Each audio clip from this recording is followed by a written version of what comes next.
Praise the lord. ప్రభువైన యేసుక్రీస్తు నామములో మీ అందరికీ వందనాలు. ఈ ఉదయకాల సమయంలో దేవుని యొక్క వాక్యాన్ని చదువుకుందాం. సామెతల గ్రంథము 20వ అధ్యాయము 13వ వచనం. లేమికి భయపడి నిద్రయందు ఆసక్తి విడువుము. నీవు మేల్కొని ఉండిన ఎడల ఆహారము తిని తృప్తి పొందుదువు. ఆమేన్. మహాదేవుడును పరిశుద్ధుడైన మన యేసుక్రీస్తు నామమున మీ అందరికీ శుభములు. అందరూ బాగున్నారా?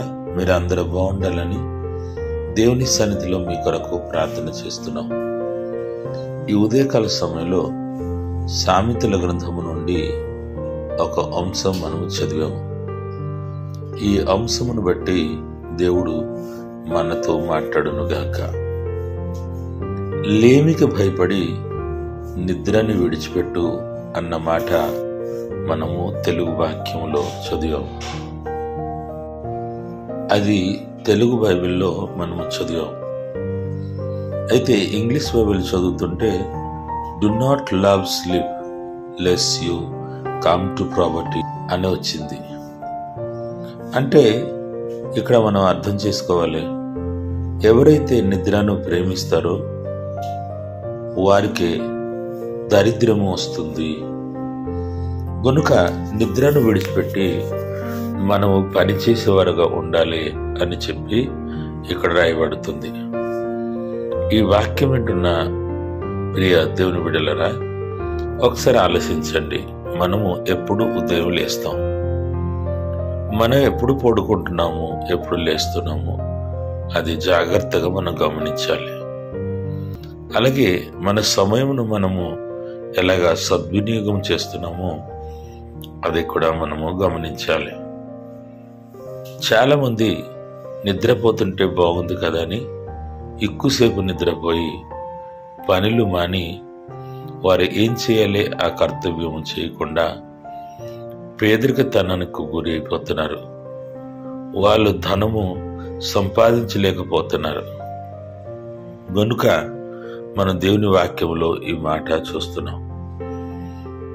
దేవుని రక్షణ పొందిన మనము కష్టజీవి అయి ఉండాలి. మనం ఎప్పుడు పని చేస్తూనే ఉండాలి. నిద్రను మనం ప్రేమించకూడదు అని దేవుని వాక్యంలో మనం చూస్తున్నాం. ఎప్పుడైతే మనము మెలకుగా ఉండి ప్రార్థన చేస్తామో, మెలకుగా ఉండి పని చేస్తామో తప్పకుండా మనం సమృద్ధికరమైన ఆహారం పుచ్చుకుంటాము అని ఇక్కడ మనము చదివాము. కష్టపడి పని చేసిన వారికి ఏ విషయం లోటు ఉండదు అని దీని అర్థం.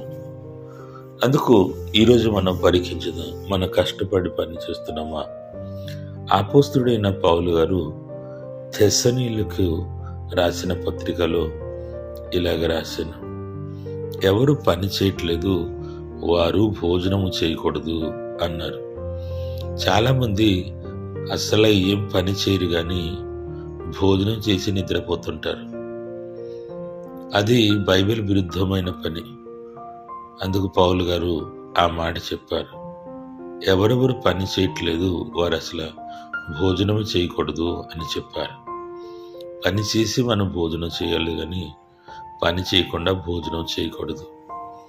అయితే లోకములు బ్రతికున్న కాలములో నీకు ఏ పని ఇవ్వబడింది, నీ వయసును బట్టి, నీ పనిని బట్టి నువ్వు ఏది చెయ్యాలో అది నువ్వు గమనించి చెయ్యాలి అని చెప్పి దేవుడు మాట్లాడుతున్నారు.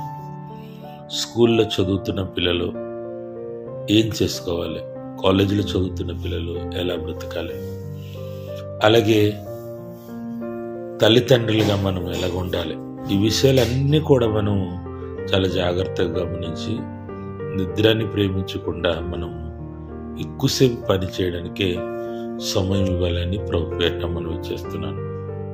దేవుడు మనలను సమృద్ధికరమైన ఆహారంతో నింపునుగాక. ప్రార్థన.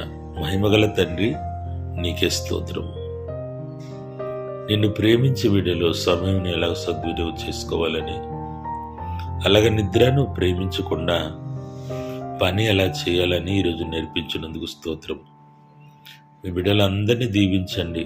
ఈ వారం అంతా బిడ్డలకే ఆశీర్వాదము దీవెన ఇచ్చి నడిపించండి. రోగముతో ఉన్న బిడ్డలను ముట్టి స్వస్థపరచండి. కుటుంబ సమస్యలు ఉన్న వారిని కుటుంబ సమస్య నుంచి విడిపించండి. అప్పు బాధలో ఉన్న వారిని అప్పు బాధ నుండి విడిపించండి. ప్రభువా, ఎంతమంది బిడ్డలు ప్రభు నీ వైపు చూస్తూ తన కుటుంబం గురించి ప్రార్థన చేస్తూ ముందుకెళ్తున్నారు. ఆ కుటుంబంలో ఉన్న అవసరతలన్నీ మీరు తీర్చండి. మా ప్రార్థన విన్నందుకు నీకు స్తోత్రము. నీకే మహిమా ఘనత ప్రభావం చెల్లించి యేసు పుణ్యనామములో అడుగుచున్నాము తండ్రి. ఆమేన్. దేవుడు మిమ్మలను దీవించునుగాక.